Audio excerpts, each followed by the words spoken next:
Hi, everybody. Welcome to this week's Better Way Thursday workshop. We're excited to have you here today. And I am excited to introduce my new friend, Elizabeth Wilson, who is the CEO of Zeek. Is that the way you say it? That's correct. Perfect. All right. She has a really fascinating story. Elizabeth is down in St. George, where we are going to be launching a new Tech Moms in person cohort in the fall of 2025. So I was thrilled to meet her and get to hear her story and see the way that she is impacting the tech community in Utah. And today we're going to be talking about transferable skills and the way that we can use the skills that we've gained in one setting into other settings, which is, of course, super relevant to all of our tech moms. So, Elizabeth, I'm going to turn the time over to you, and thank you so much for joining us today. Yes, thank you for having me, Robin. And thank you for everybody for joining. My name is Elizabeth Wilson, yes, as Robin said. And yes, I am the CEO of Zeek, but my journey does not start in tech. It actually starts really far back to when I was born and raised here in St. George, Utah. I was born here in 1980, and we were sprite little town of 10,000 when I was born here. And we were just, honestly, we were a Kmart and a stoplight and not much more. We slowly, over the time in the 90s, we got our mall, also known as the Hall.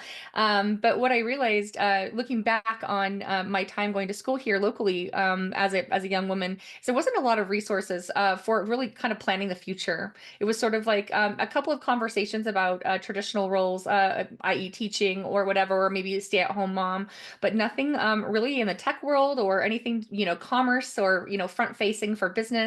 And we were at the time, we had our wonderful little Dixie College here, but we were limited on, four-year university options. And really for anyone in the community, I think, unless you already owned a business, like as a family, or you were part of infrastructure, so like a nurse or, whatever. And so I discovered, after high school that I needed to leave sort of the walls of Southern Utah in order to find a career. And it was either go up to Salt Lake and hit the snow, or in my case, I went to Southern California because I didn't want to shovel anything.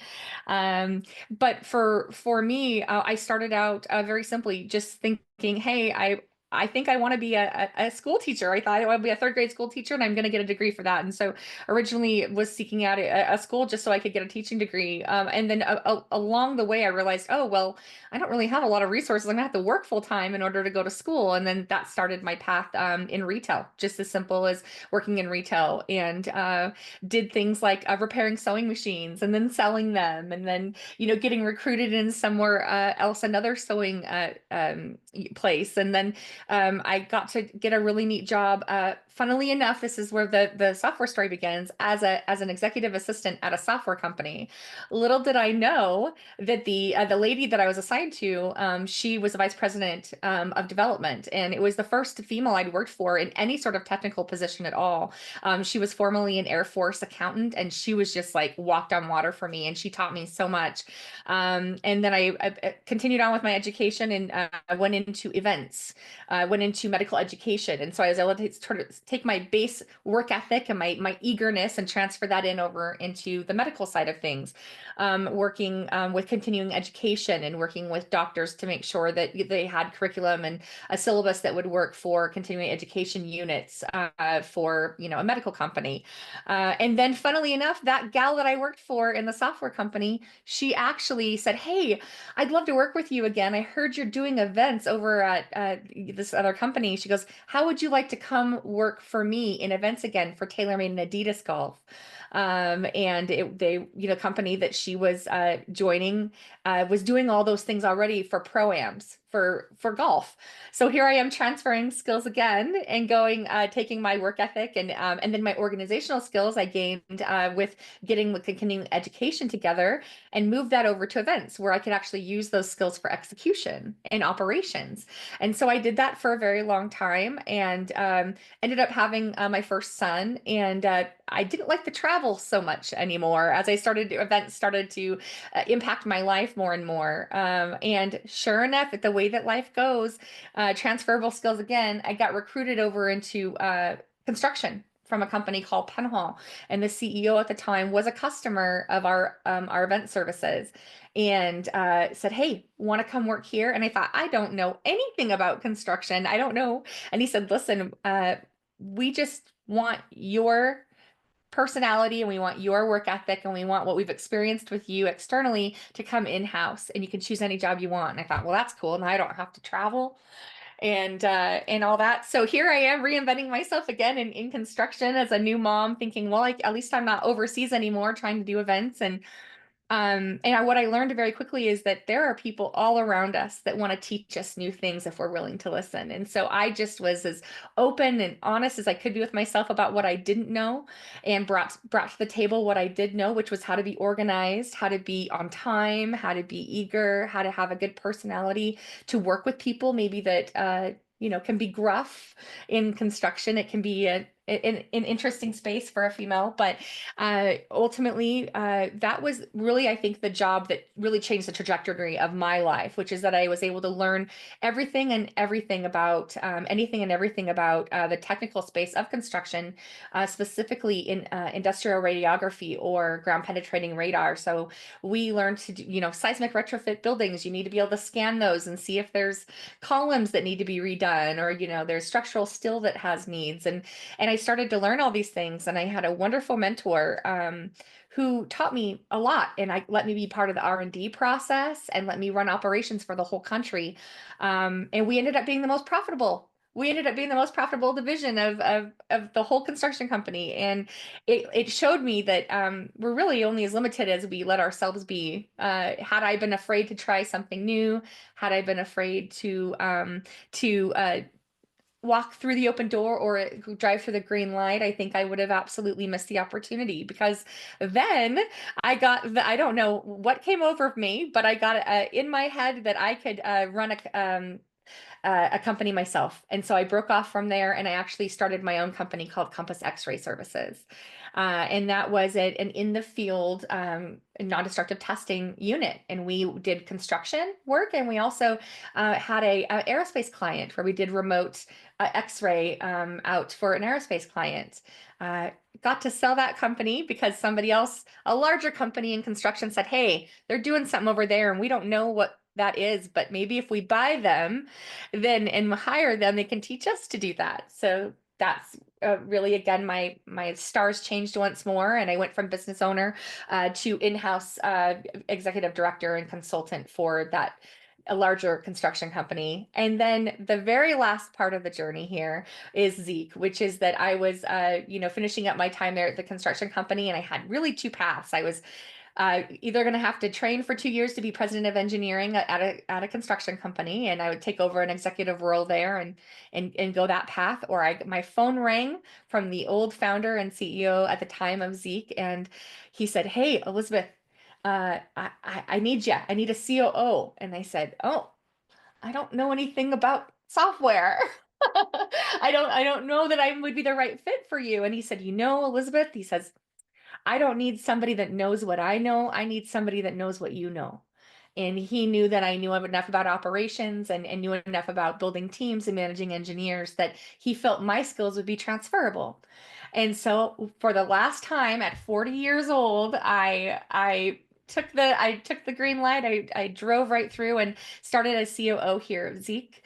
Then I became president of Zeek. And then over a year ago, I took over as 100% stockholder and owner of Zeek as well. And that is my journey. Transferable skills beginning all the way to now, that boil down to some base skills that have brought me all the way here. I love that you said that this is your last journey because you're still a young woman and there are Yes, many things ahead for you. So your last journey into your last step until now, right? that's right. But That's but right. things I have learned not to label anything. You just never know what the next green light will be. Totally. So see what you've done so far, and then I can only imagine the amazing things that are still ahead for you. So I've Yeah, got a thank couple you. questions for you, and I know that you're going to move forward and talk a little bit more in depth about some of these transferable skills. But Yes. just listening to your journey, some points really came out to me, and things that I'd love to follow up with you a little bit about. One is you had multiple times people come to you that you'd worked with before and Yes. recruit you over and say, Elizabeth, I want you to come to my company. Yes. What was it that you had done to lay that foundation that people were seeking you out and wanting you to come work with them, either again or even for the first time knowing you in different settings and contexts? So I think it boils down to a few things, but one of them is taking on a job that nobody else wants and doing it better than anyone. So if there's somebody that I worked for that had a headache and they had their biggest pain point, I would take on whatever that thing is to relieve their pain, and I would make myself so indispensable that they would think, well, how can I function without her, right? Because you should always be managing yourself out of a job, even when you're trying to get into the job. So in my case, I thought, well, if I take this on, it doesn't mean I'm going to own this thing forever, but if it relieves them and gives them the bandwidth to grow, then I can take this and relieve this for now and master this. And then I can pass it on to the next person that can take it. I was never afraid to take on something hard because I figured I just learn it. And then when I got good enough, I could train or hand it to someone else. So I feel like that's a big one, is being able to recognize when someone has a headache or a pain point, especially someone that you're working for or with, and finding a way to own and take it and do it so well that you are known for that great thing, whatever that thing is. The other thing I would say is don't be afraid to there's a little bit of fake it till you make it a little bit, and not like in a weird way where you like fake your whole resume, but I think that women in general, we have a hard time of, if we look at a job description, we'll say, oh, well, I don't check all 52 boxes, so I'm not going to try. And I think we need to stop that. I think we need to say, hey, actually, I have a lot of transferable skills here, and a lot of these things overlap, and I might have 40 of these 56 things, and gosh darn it, I'll learn the rest. And having the confidence to know, hey, no, I'm going to know enough to be dangerous to start, and then I'm going to get there quickly. And so I think that's another one. Those are two great tips. Love them. Okay, Yeah, thank another you. thing that I heard is that you learn from mentors. I'd Yes. love to hear a little bit about that. How, Yeah. first of all, and this is something that we see a lot.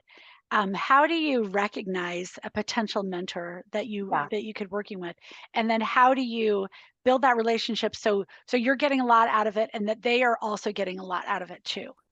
Gosh, that's a great question. So I feel like I've had three major mentors in my life. I've had one female, the gal I told you about at the software company and event company, and then I had two that came out of construction. But what I would say is, I think what it was about me is, for good or bad, when I was younger, I think I did seem like I was seeking knowledge. So I would ask a lot of questions. I would be eager if I got corrected or got driven to a place because I did something wrong. I didn't get huffy and upset. I would say, thank you so much. What else can I do? And so I think that the attitude of facing learning is really important, because sometimes we can be guarded, and then that will shut out a mentor. So someone that, if you can say, hey, I'm eager to learn, and they go, yeah, this person is eager to learn, and they're picking up fast, then they start to want to reinvest in you more, and then you become an asset. So I would say for me, I think it was my behavior that attracted the mentor, but then I also had to grow with them, right? I couldn't be annoying.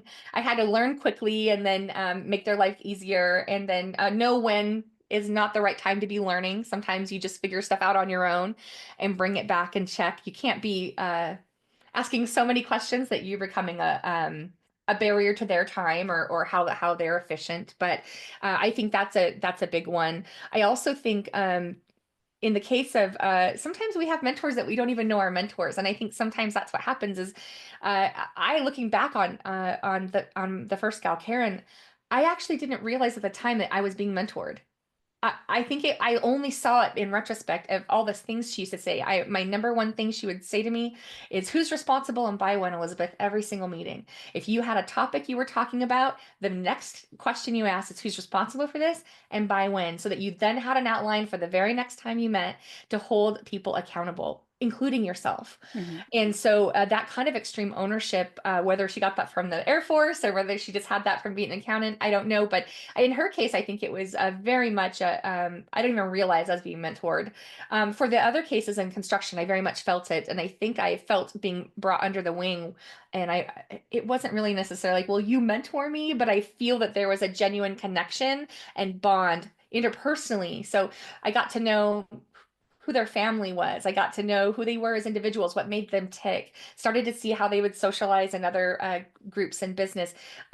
Oftentimes be quiet so I could listen to how they listen and answer questions. And so I would say, if I were going back to give myself advice, I think I would ask if I saw somebody that had these skills that was willing and able to give me this. I think I would I don't know. I think I would ask. I would say, "Hey, I really want to learn this. Would you be willing to mentor me?" And then, not asking for a ton of time, but saying at your convenience or leisure. So I know that's a long-winded response, but I feel like I would have changed what I would have done back then to now, maybe been more assertive than Mhm. I was. Well, it's super helpful, and I like the process that you went through of being retrospective about it and Yeah. saying, "I didn't even know I was getting mentored," but others Mhm. you did recognize it. Yeah. And I guess I just wonder how you recognize, like, how do and maybe you just feel it, like, maybe it's just intuitive and you just know, but I'm like, are there certain qualities that you look for in someone to say, Yeah. "Ah, that person would be a great mentor," or, "No, I'm not gonna bother Yeah. asking that Yeah, I person would for say help." demeanor. I would say personability and demeanor, right? You can of course have mentors that more enclosed emotionally and stuff like that. But I think that the outward bound individuals, the ones that are out there meeting people, receiving that type of information out in their communities, out with their colleagues, I always would gravitate towards people that any room I walked in and I heard their name, I never heard a negative thing spoken about them. The idea that someone's reputation when they leave the room is, it's just as important how you speak about them to them and to their faces when they leave. And so for me, I think I gravitated to those individuals because they were so well respected, and there would you would never see an eye roll or hear their name uttered in any sort of ill way. And so for me, I was attracted to that and thinking, wow, they've managed to, even when they don't agree with somebody, get the respect. And so for me, I think that's what I gravitated towards too, you know, in my mind anyway.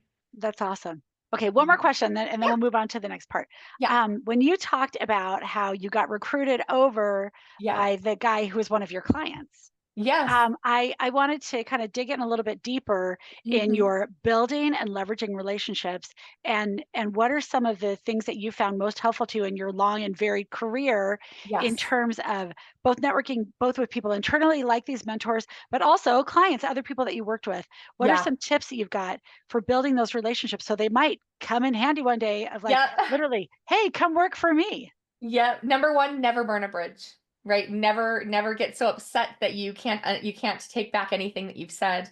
Always apologize when you're wrong, and always go the extra mile. So I always tell my kids do extra credit. So in the case of that particular one, I was running some safety conferences for them, and I found out who the lead stakeholders were, the people that were paying for our services, and I found out exactly what would make their day easier.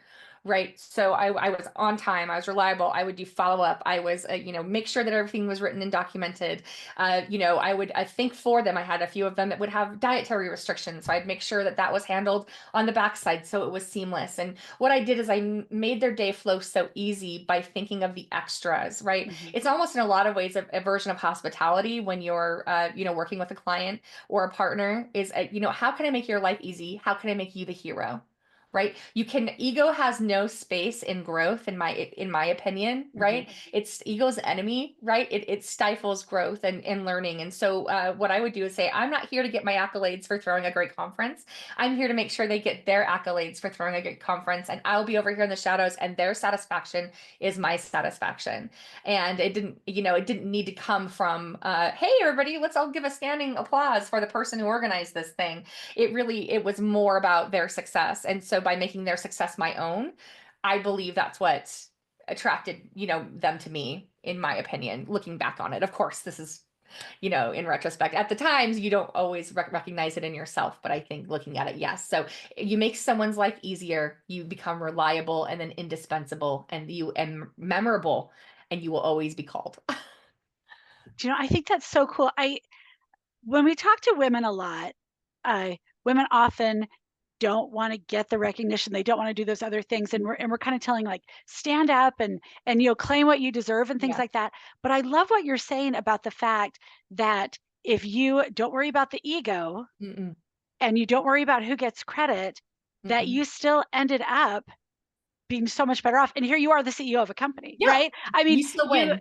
yeah, it took you where you needed to be because Mhm. the people that matter do see it. And then Mhm. they do want to reward you and say, come work for my company. That's right. And then you were able to build this based on your reputation for Yes. delivering such high quality work. Okay, that's Absolutely. super interesting. I love that. It is, and I don't want that to be misunderstood as I don't have a voice or don't. But I think that having a voice and being recognized and all that stuff is all great. But where are you going? Like, what is that? Is that your ego that's being fed, or is it your future that's being fed? So in my case, I was feeding my future, right, not my ego. And so moving on, I look back on that now, and it's like, no, I actually feel good. I feel fine in the shadows. I feel fine in the shadows if the thing I'm working on is if I'm bringing impact, then Mhm. impact is more valuable to me than anything, more than accolades and anything. And so, yes, I'm a CEO now, but just like when I was, a subordinate in some other role, my approach to work is the same, which is that I'm going to show up and do my best every time. All the time. And when I make a mistake, I'm going to apologize. And when I have an opportunity to push somebody forward or pull them behind me, I'm going to do that. I love it. I love it. And let me just say, I don't want to make you uncomfortable, but in the Yeah. conversations that we were having with people in St. George as we are looking to connect and launch Tech Moms, so many people mention your name. Like so, Oh, like everybody we talked to said, you need to go talk to Elizabeth. And oh, that's so, so nice. and so it's getting you success for your future. And then Mhm. also you're able to use the impact that you're making and support so many others because already just with us, Yeah. you gave me a bunch of connections. You've helped me so much. And so you're able to take the impact that you are making and then spread it out. So it's bringing you great things for your future, your company, your employees, and then Yeah. also you're able to spread that out into the community, which I think for many of us, that's the cherry on top, right? To Thank be able to have that you. impact. Thank you. I appreciate that. And what I think it comes down to is we all want options, right? Whatever our dreams are when we're 12 versus when we're 24 or 44, right? We all want options. And I think the idea with transferable skills is that we're taking our core value for impact, and we're saying, well, I can bring this anywhere and do good.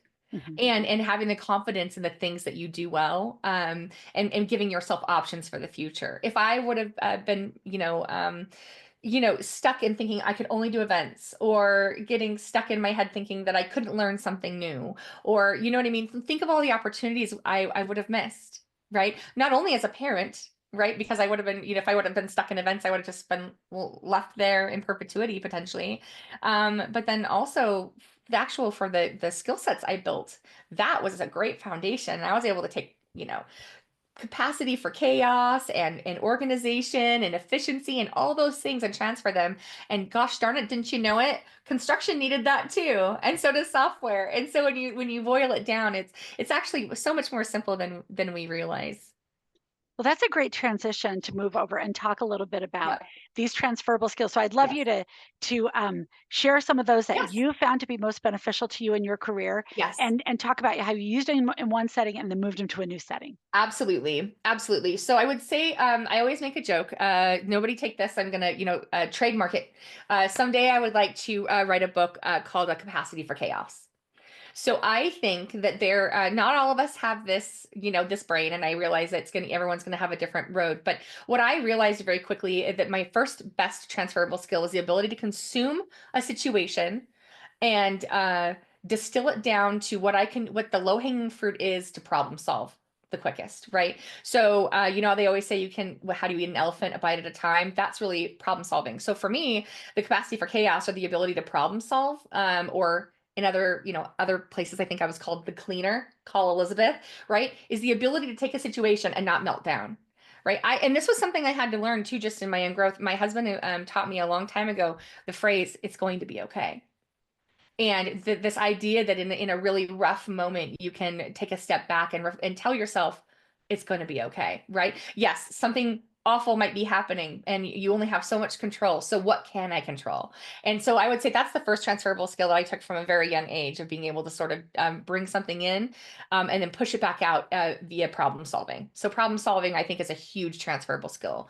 Hate to Can I say it. Oh, Can go I ahead. stop you right there? I just Yeah. want to make a comment because I just want everybody everyone who's watching this to internalize that a little bit.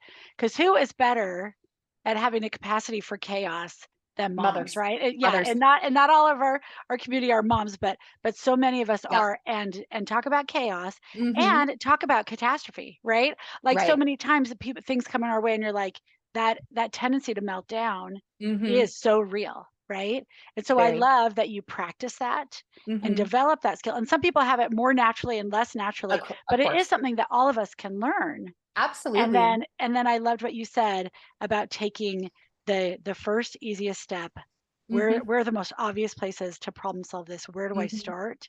And Mhm. then one bite at a time solve that problem. So That's I just right. wanted to like cement that a little bit in our Yeah. brains. This is something that many of us already have, Yep. and it's not you're not going to find it on too many job applications that they say we're asking for capacity for chaos. Some people Yeah. do. Some companies are smart enough Mhm. to recognize this, Mhm. but we can recognize this in ourselves and then find a way to communicate it That's to right. because that problem solving is huge. Okay, awesome. What's next? No, no, that's okay. And I just want to say it doesn't mean that you're accepting that life will be chaos. That's not what I mean. What it means is that you keep a clean and organized enough space for chaos. So when it arises, you have the mental capacity to solve, right? Because not to be like, you don't know if you choose a job where it's chaos 24/7, then there's no capacity for that. That's just a burnout shelf life. But so I just wanted to say that. The next one I would say, and some people, so this kind of goes first and second switch for me, but I would say a communication, right? Written, verbal, the ability to look somebody in the eye, the ability to make a phone call and handle something rather than going back and forth a million times on email. Like there's an apathetic vibe that can happen in administration where we're all just going to be resigned to just not get anything done today because I haven't heard back.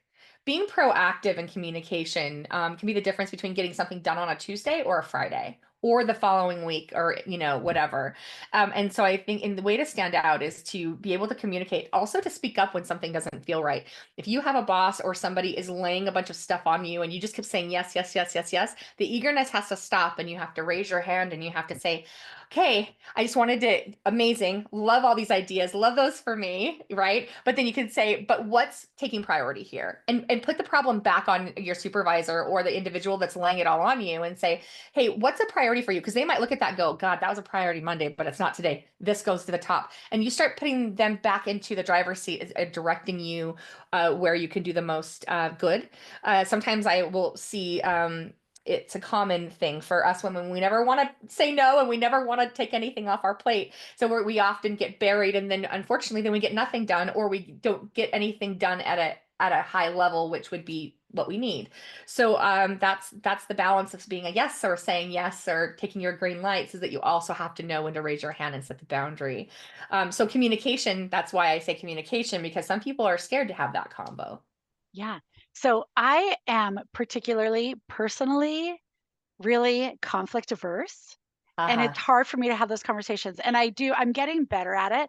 Yeah. But I would love to hear some examples of where you developed those skills to be able to Yes. have the hard conversations, Yeah. to be able to push back a little bit and say, love these ideas, but this is the way it's Hmm. going to have to be. Yeah. So how did you hone those skills for yourself? Well, it started by burning out by not saying no. So I learned the hard way that the only way I was able to it was having enough confidence to say I'm not going to lose my job over or over raising a real concern, right? And as far as being, there was nobody more conflict averse than me, right? I as an individual in my 20s, I did not want to make anyone upset. As a third child and people pleaser naturally, I did not want to do that. But what I realized very quickly is I was setting myself up for failure if I didn't. So I started to learn over time that it was better to race. So what I would say is that it's to tell yourself, and this is important, what's the harder conversation going to be? The conversation where you failed at something because you didn't speak up? Or is it easier to speak up before you failed? Right? It's easier to speak up before you fail. And so I would say if you pick the lesser of the two evils, right? So that doesn't mean that either of them are going to be easier, but the conversations do get easier because you start to build confidence as the people that receive that boundary accept it and respect it. And Mhm. then it starts to become natural, That is such an amazing framework. I love that. You're going to have a hard conversation no matter what. no matter what. And this one's definitely going to be a better one. I This one, love that. oh, I love the the way to say earlier that. one's always better. Yeah. Always Oh, better. so good. Yeah, Okay, what preemptive.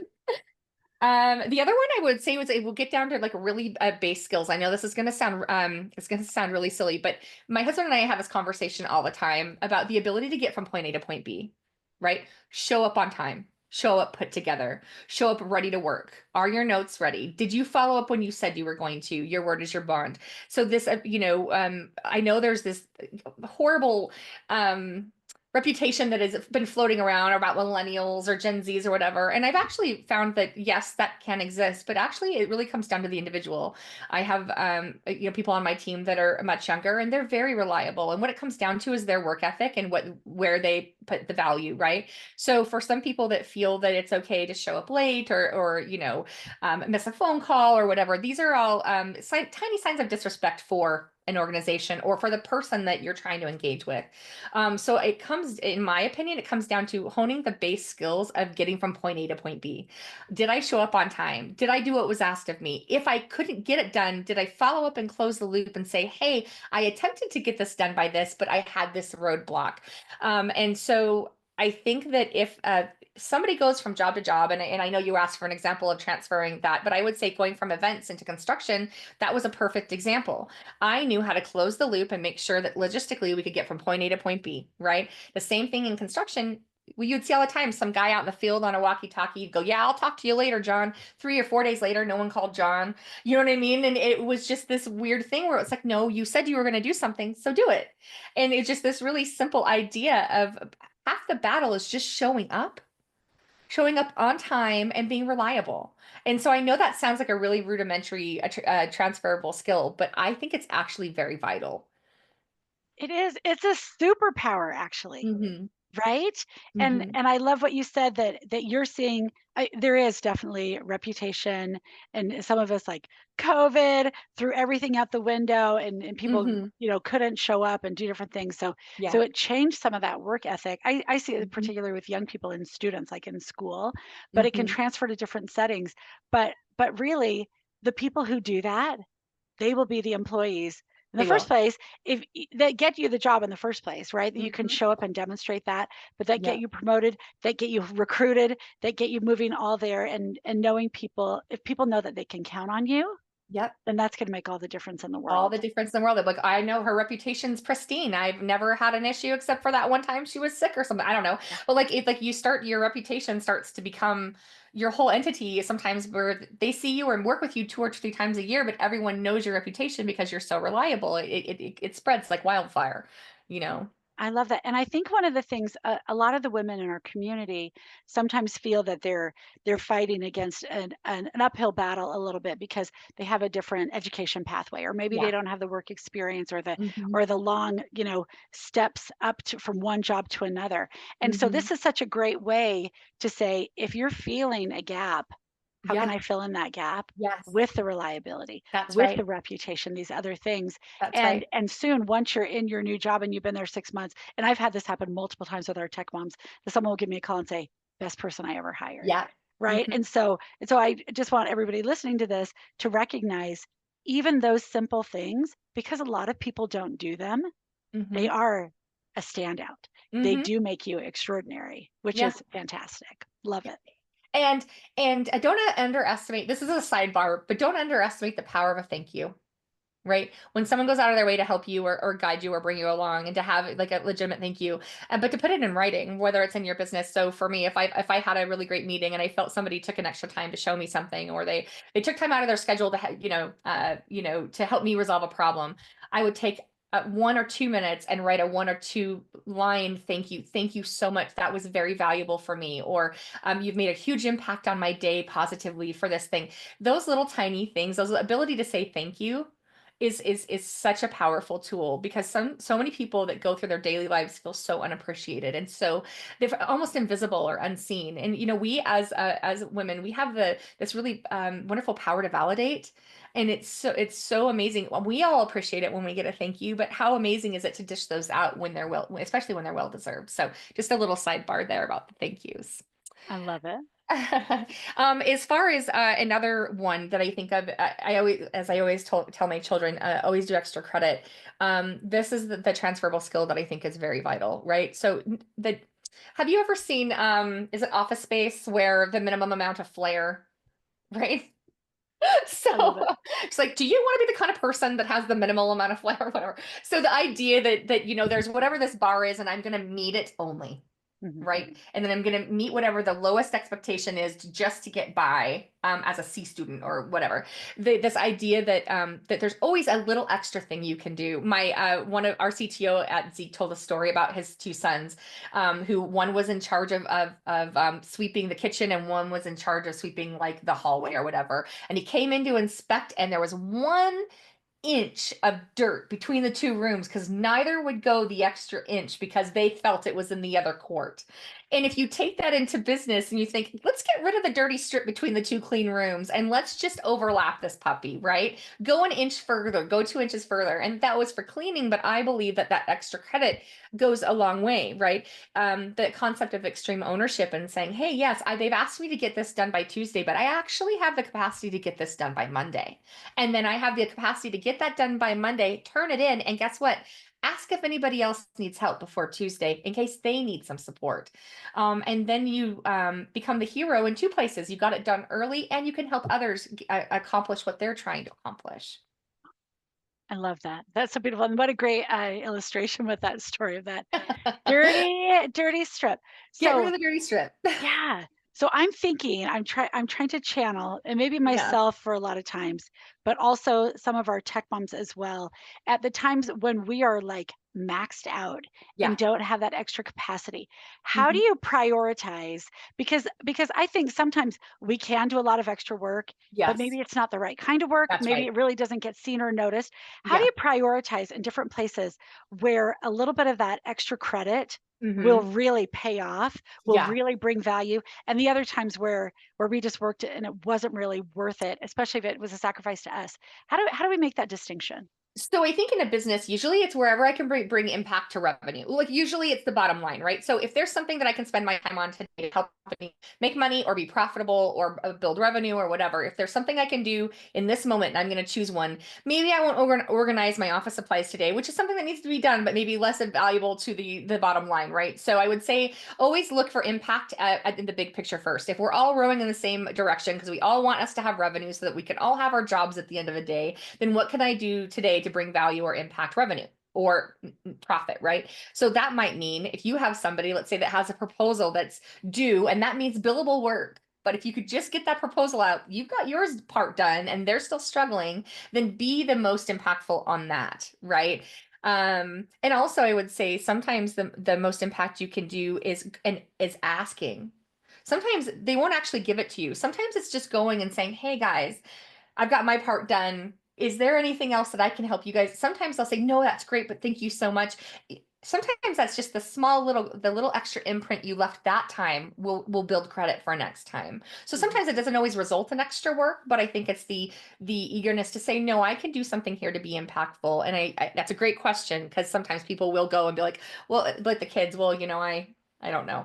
I reorganized my sock drawer and I'm like, oh, but the kitchen counters are still a total mess or whatever, right? So understanding where the most value is, and usually in a business, it will usually be obviously the biggest commodity aside from time is money, right? Mhm. So those would be the two things. If it's going to impact someone's time and money, then I would go there first. Love it. Hmm. Super great ideas. And as far as, I mean, so many transferable skills that I can think about. But I would say one of them too that's important is the ability to be able to bring your new ideas to the table. Sometimes people are stuck in their ways, or companies, or especially you see this in construction. Sometimes they would totally down to let you try an idea if you just are willing to do the work. So sometimes you can actually make your life a little easier by saying, hey, I found this new software, or hey, I want to try out this new process, or hey, sometimes it's just the being brave enough to ask. And that can work across any industry, is the ability to have a new idea to maybe streamline a process or make efficiencies by just raising your hand. Because sometimes people think it's not my job. Or if I say that, nobody will listen. And sometimes that's true. They'll say, oh, tell so and so, and it never gets done. But oftentimes somebody's just so relieved that someone has an idea that might make something better. They'll be like, great, go for it. But always know how much it's going to cost and how much time it's going to take before you ask. So if you know that there's an idea that you have, make sure you know what the resources, what you're asking for before you go. Then you'll show that you're prepared, and then also potentially make your life easier in the long run. I So, love it. My daughter's doing that right now at her job in the insurance industry. oh yes. She's got this real tedious process that time consuming and tedious and mundane. And she said, I'm going to figure out how to automate this. And she's actually writing some Python code and doing some different things. I'm so proud of her. Good for her. So she's doing that exact same thing that you're talking about of saying, can I bring this idea to the table? And so she's creating something and then she's going to take it to her boss and say, what do you think? So I love that. And that is a great, again, it shows up and can be Mhm. relevant in every sector in any kind of job. That's fantastic. The there's a few more, or if you want to hear them. I do. So one of them I think is the ability to manage up, right? So oftentimes we think, oh, well, we're not a manager, we're not a leader, we can't. What impact can we make? But in reality, there's such a powerful transitional tool, skill set of being able to say, hey, I've got a manager here that actually needs to be wrangled a little bit on this thing, right? And being able to be like, hey, so this is due on Thursday. I don't know if you've gotten started here. I have a few outlines if you want them, or and they might go, oh my gosh, I totally forgot about that. You just saved my buns. I can't believe it. A really basic way to just bring something to someone's attention is offer help on something that might be due. You can also be very direct and be like, hey, I haven't seen anything come through on this. How can I help you? I know that there's something due Thursday, Friday. Are you good? And they might go, oh my gosh, I'm so drowning. Can you take this and this so we can get that done? And what it does is it takes the ego out again. It's not that you're correcting them, but being able to subtly manage up allows them to be a hero in their role. And then ultimately you become indispensable, and you can grow and eventually become the leader over time, because managing up is sometimes the hardest part. I've had many executives that are wonderful at certain parts of their job, but are very disorganized, that maybe have bad time management, need reminders about, things, or, they forget deadlines and need reminders. So there's different ways that you can manage up, and you can take that all the way. I used to manage up from the event and medical world to events to construction, all the way to software. When I bought, before I bought Zeek and I was COO, I had to manage up with the old founder here. He has a lot of wonderful qualities, but some of the stuff he wasn't very good at. He didn't really like the admin. He didn't really like dealing with payroll. He didn't really like dealing with admin. So I had to manage up. He was still the owner and the CEO of the business, but I still had to be able to kind of operationally tell him where we landed and what I needed from him in order to get something done. And so it's okay to manage up and say, hey, I need this from you in order to be successful at this thing. But that's a hard, people don't think that that's an easy thing to do, and it can get easy.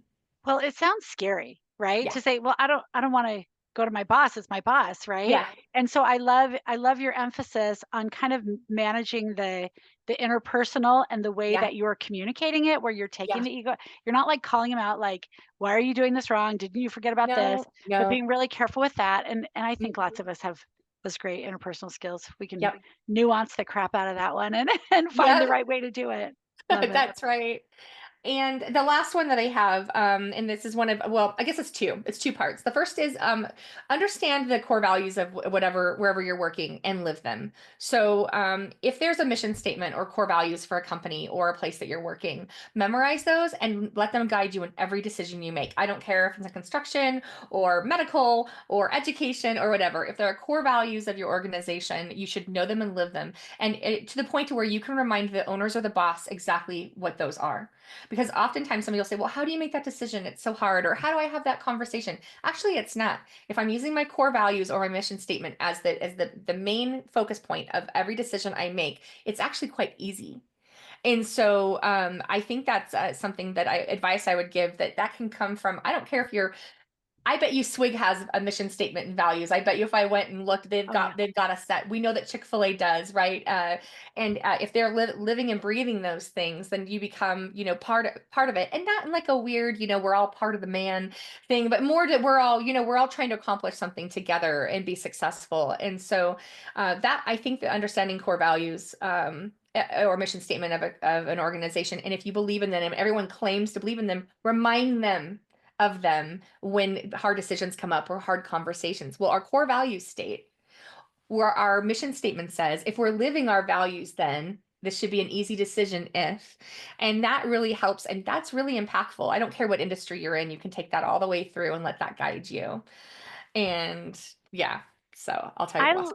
I love that so much. We are literally a nonprofit mission-driven organization, but I'm like, do we have I mean, we have a mission that I write on all our grant proposals, but do all our team members know that?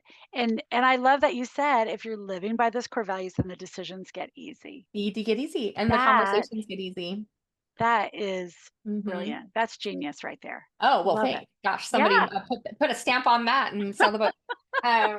But I would say that, so for example, for Zeek, our mission statement is there's a better way. We believe there's a better way to build software. We believe there's a better way to run an agency. We believe there's a better way to treat one another. We believe there's a better way to communicate. We believe there's a better way in everything we do every day. We should always be improving, right? But in our core values, we try to distill them down. In the old days, I look back at some of the old ones, 15 or 20 of them. Try to have 4 or 5 or whatever. But we like to say mutual respect. We give it to earn it. We like to say make it happen. MIH. Right? Most of the time, you can make it happen. We're in a long-term relationship. We're a partner, not a vendor. And the last one, which was my little tidbit, which is we value inspiration and fun. And that's my transferable skill. My kind of my last tidbit is that everywhere I've gone, you can't take yourself so seriously. You can't be the serious one all the time. You can't be the wet blanket. Of course, we all have to be serious sometimes. But sometimes in a really hard moment, sometimes the best thing you can do is have a good laugh. Or maybe a laugh slash cry or whatever, get it out and then do. And so I would say if you can value inspiration and fun and try to surround yourself with people or a company that allows you to be human in really difficult moments, it becomes so much easier to survive and then thrive.